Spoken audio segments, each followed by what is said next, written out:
السلام علیکم ناظرین کرام، نئی ویڈیو میں آپ کو خوش آمدید کہتے ہیں۔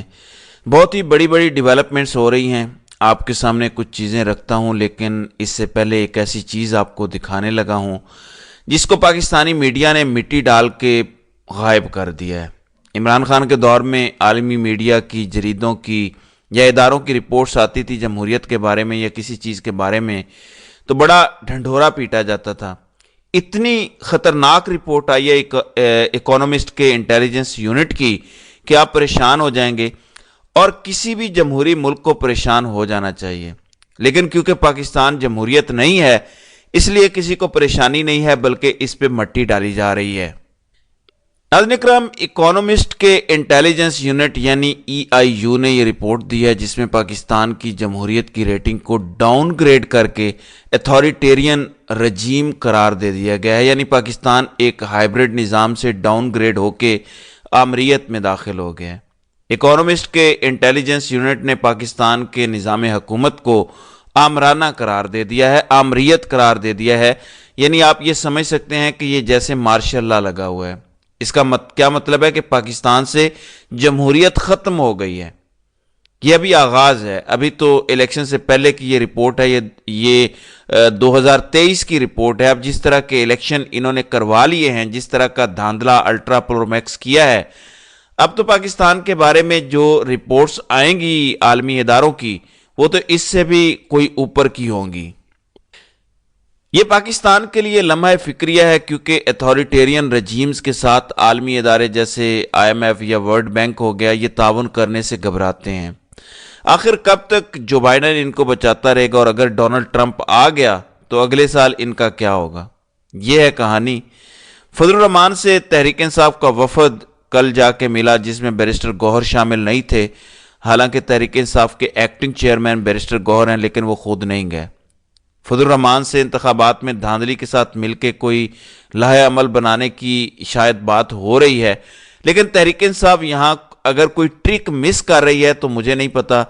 فضل الرحمان نے جو بیانیہ دیا ہے وہ تو تحریک انصاف کو فائدہ دیتا ہے، عمران خان سچے ثابت ہوتے ہیں، لیکن فضل الرحمان تو پنجاب میں دھاندلی کا ذکر ہی نہیں کر رہے، سندھ میں دھاندلی کا ذکر نہیں کر رہے، بلوچستان میں دھاندلی کا ذکر نہیں کر رہے، وہ تو خیبر پختونخوا میں بات کر رہے ہیں جہاں آپ کی اپنی 2/3 اکثریت ہے، وہ تو آپ کی اپنی جڑیں کاٹنے کی بات کر رہے ہیں، وہ تو خیبر پختونخوا میں احتجاج کی بات کر رہے ہیں۔ تو تحریک انصاف کو یہاں پہ سوچنا چاہیے کہ علیم خان کے چینل پہ اس ندیم ملک کے پروگرام میں جو کچھ دن پہلے کس طرح کی ہرزہ سرائی کر رہا تھا بشرا بی بی اور عمران خان کے خلاف، وہ اچانک فضل الرحمان کو پورا ایئر ٹائم دیتے ہیں، اور وہاں پہ فضل الرحمان کہتے ہیں کہ باجوہ اور فیض حمید نے یہ کر دیا وہ کر دیا۔ تو اس گیم کے پیچھے کچھ اور گیم ڈالی جا رہی ہے، کوئی بارگیننگ ہو رہی ہے پردے کے پیچھے، اور اس کے ساتھ ہی پہلا نتیجہ یہ آنا شروع ہوا ہے۔ فضل الرحمان کے بیٹے کی جو ہاری ہوئی سیٹ ہے اس پہ اب چند پولنگ سٹیشنز پہ دوبارہ پولنگ کرانے کا کہا جا رہا ہے کہ 19 تاریخ کو اس پر پولنگ ہوگی۔ خبر تو یہی آ رہی ہے، ویسے میں یہ کنفرم نہیں کر سکا، تو کوشش ہے کہ کسی طریقے سے یہ سیٹ ان کو واپس دلا دی جائے۔ مقصد یہ ہے کہ فضل الرحمان کو تھوڑی سی ٹھنڈ پڑ جائے کہ میرے بچے کی سیاست تو بچ گئی ہے، کیونکہ یہ جتنے سیاستدان ہیں جو ایکسپائر ہونے والے ہیں سیاسی طور پر یا ہو گئے ہیں، وہ اپنی اولاد کا مستقبل محفوظ کرنا چاہتے ہیں۔ فضل الرحمان کی ایک ڈیمانڈ یہ بھی ہو سکتی ہے کہ کم از کم میری اولاد کا مستقبل تو محفوظ کرو۔ ظاہر ہے کہ وہ خیبر پختونخوا میں بڑا حصہ چاہتے ہیں کہ اگر آپ نے بلوچستان میں دھاندلی کر لی، سندھ میں دھاندلی کر دی، پنجاب میں تو ڈاکہ الٹرا پرو میکس مار دیا آپ نے، تو آپ خیبر پختونخوا میں بھی ڈاکہ مار دیتے، یہاں کیوں نہیں کیا آپ نے؟ میں کوئی آپ کا ستیلا تھا؟ یہ ہے اصل لڑائی۔ اور پھر صدارت کا آپ کو پتا ہے کہ ایک وعدہ کیا گیا تھا وہ پورا نہیں ہوتا، تو فضل الرحمان کچھ اور بھی بینز سپل کر سکتے ہیں، ہمیں انتظار کرنا چاہیے۔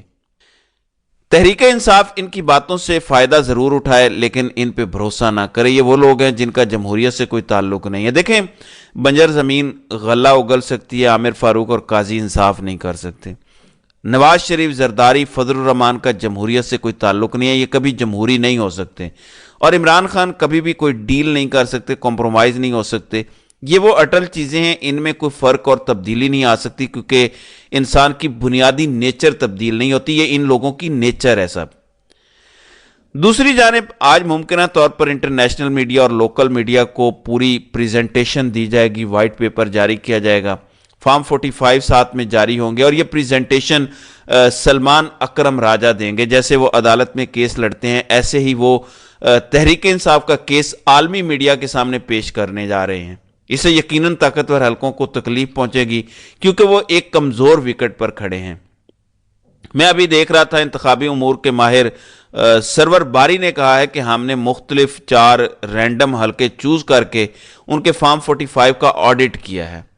ان کے مطابق اس کے مطابق وہ یہ کہتے ہیں کہ جہاں تحریک انصاف کو 54% ووٹ پڑا اور نون لیگ کو اگر 26% ووٹ پڑا تو یہ ادلا بدلا کر دیا گیا، یعنی تحریک انصاف کا کم کر دیا گیا 50% اور نون لیگ کا بڑھا دیا گیا۔ وہ کہتے ہیں کہ تمام ایسے حلقوں میں یہی سب کچھ ہوا ہے کہ تحریک انصاف کا کم کیا گیا اور نون لیگ کا بڑھایا گیا۔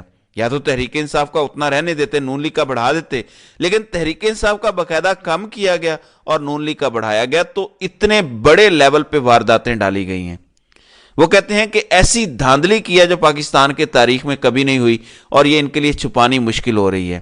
اس لیے ابھی بریگیڈیئر گھمن جو NA-74 سے جیتے ہیں، ان کو اغوا کیا گیا ہے۔ کل ان کے حوالے سے ایک ویڈیو آئی تھی جس میں انہوں نے کہا تھا کہ یہ جو کہا جا رہا ہے کہ میں نے نون لیگ جوائن کر لیا، میں نے نہیں کیا، اب کل ان کو اغوا کر لیا گیا، تو جتنی اغوا کاریاں ہو سکتی ہیں وہ کی جائیں گی۔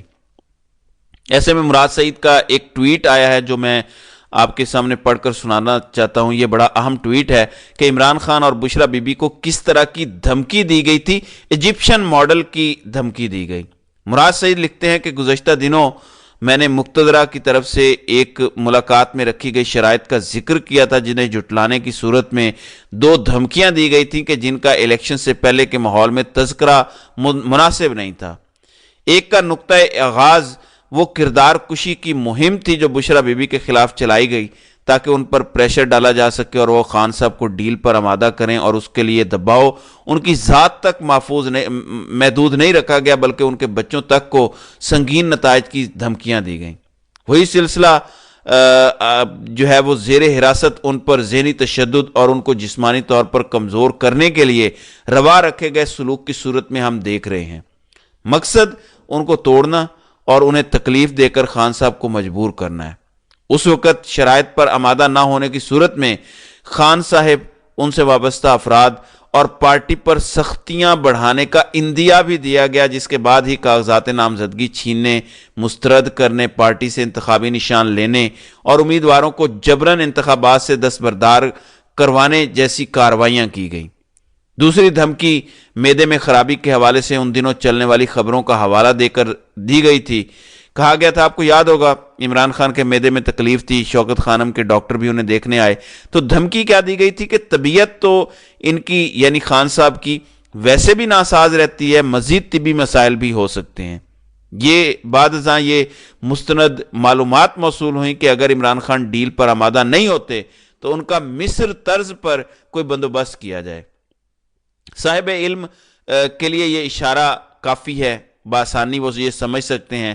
بشرا بی بی کی جانب سے تب اسلام آباد ہائی کورٹ میں عمران خان کی صحت اور تحفظ کے حوالے سے پٹیشن دائر کی گئی، جس سے تقریباً 2 ماہ سے زیادہ عرصہ گزرنے کے بعد بھی اسلام آباد کے چیف جسٹس عامر فاروق سماعت کے لیے مقرر نہیں ہونے دے رہے۔ اب یہ ساری چیزیں سائڈ پہ رکھیں، ایجپشن ماڈل ٹائپ کی بھی عمران خان کے خلاف سازش جاری تھی اور جاری ہو سکتی ہے ابھی بھی، جس میں سالہ سال مصر کے مورسی کو جیل میں رکھتے اور اچانک ان کی پراسرار طور پر موت واقع ہو جاتی ہے۔ یہ گیم عمران خان کے ساتھ بھی ڈالی جا سکتی ہے۔ وہاں بھی CIA انوالوڈ تھا، یہاں بھی CIA پوری طرح سے انوالوڈ ہے۔ فضل الرحمان نے یہ تو واضح کر دیا ہے کہ general Bajwa regime change operation کے پیچھے تھے، یہ تو کنفرم ہو گیا ہے۔ تو وہ کون تھا، اس کا جواب مل گیا ہے۔ ایک زبردست شاعر ہیں نعیم زرار، میں ان کی ایک نظم پڑھنا چاہتا ہوں کہ وہ کون تھا۔ کہنے کو پاسباں تھا، آخر وہ کون تھا؟ چوروں کا ترجمان تھا، آخر وہ کون تھا؟ اپنے چمن کو رکھ دیا جس نے اجاڑ کر، لگتا تو باغبان تھا، آخر وہ کون تھا؟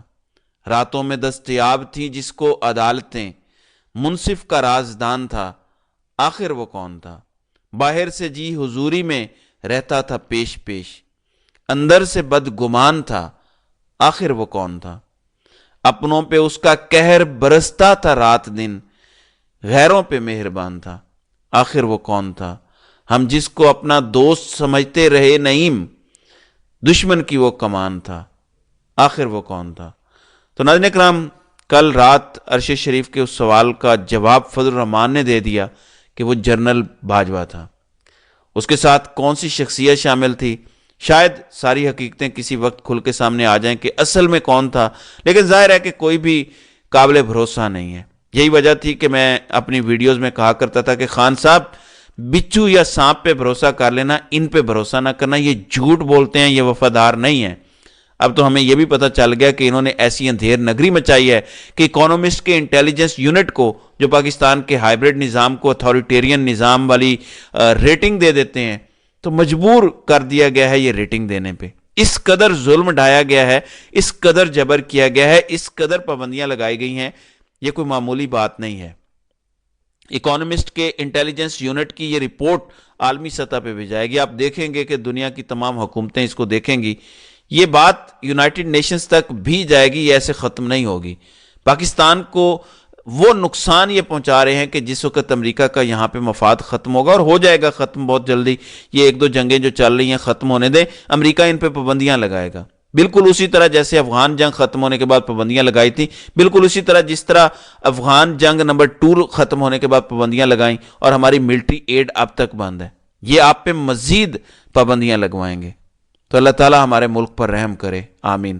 تو ناظرین کرام، آپ کی اس ویڈیو کے حوالے سے کیا رائے ہے؟ آپ اپنی رائے کا اظہار کامنٹ سیکشن میں ضرور کیجیے گا۔